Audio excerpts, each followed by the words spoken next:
માધવપુરનો માંડવો આવે જાદવકુળની જાણ પરણે તે રાણી રૂકમણી વરવાંછિત શ્રી ભગવાન।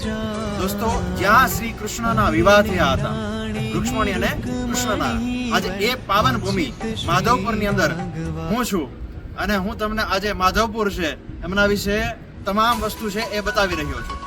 ચલો મિત્રો, આજે હું તમને માધવપુરના જૂના સૂર્ય મંદિરના અવશેષો છે એ તમને બતાવવા જઈ રહ્યો છે। ચલો મારી સાથે।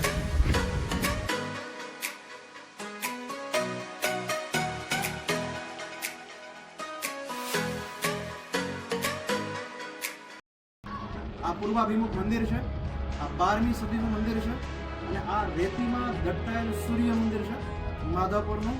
અને આ રેતીમાં દટાયેલું સૂર્ય મંદિર દોસ્તો અત્યારે આનું રિનોવેશન કાર્ય છે એ ચાલી રહ્યું છે।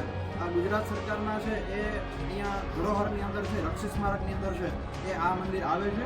હવે આપણે દોસ્તો જોઈએ માધવરાયના મંદિર તરફ હું તમને લઈ જાઉં છું। ચાલો દોસ્તો, આ 13મી સદીનું મંદિર છે। આ વર્તમાન અત્યારે મંદિર જોઈ રહ્યા છો એ પોરબંદરના રાજમાતા જે રૂપાળીબાઈએ બંધાવેલું છે। ચલો તમને મંદિરના અંદરના દર્શન કરાવું। ઓકે, ચલો મિત્રો।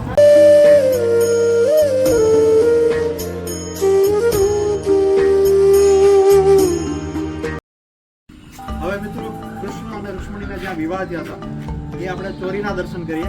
આવો મારી સાથે। ભગવાન શ્રી કૃષ્ણ છે એમના જ્યાં લગ્ન થયા હતા અને જે ચોરી મંડપ કહેવાય, આવો હું તમને આ જૂના મંડપ જે આજથી 5400 વર્ષ પહેલાના છે એ બતાવું છું। આ જે સ્તંભ છે તમે દેખી રહ્યા છો અહીંયા, અને અહીંયા જે સ્તંભ છે, આવા 4 સ્તંભ છે અહીંયા, આ જેને જૂની ચોરી કહેવાય છે। અહીંયા ભગવાન શ્રી કૃષ્ણ છે એમના વિવાહ થયા હતા। દોસ્તો, આ છે ભગવાન છે શ્રી કૃષ્ણ છે એમની ચરણ પાદુકા છે અને અહીંયા ભગવાન શ્રી કૃષ્ણ છે એમની ચરણ પાદુકા અહીંયા બિરાજમાન છે। ચલો મિત્રો, તો હું તમને નવી ચોરી છે અત્યારે નવું નિર્માણ થયું એ બતાવું છું। તો મિત્રો, આ નવી ચોરી છે જે આપણે જૂની જોઈ અહીંયા ટ્રાફિક ન થાય એમના લીધે છે અહીંયા નવી ચોરીની અંદર છે એ ફેરા ફરાવવામાં આવે છે। જે તમે દેખી રહ્યા છો આ નવી ચોરી છે।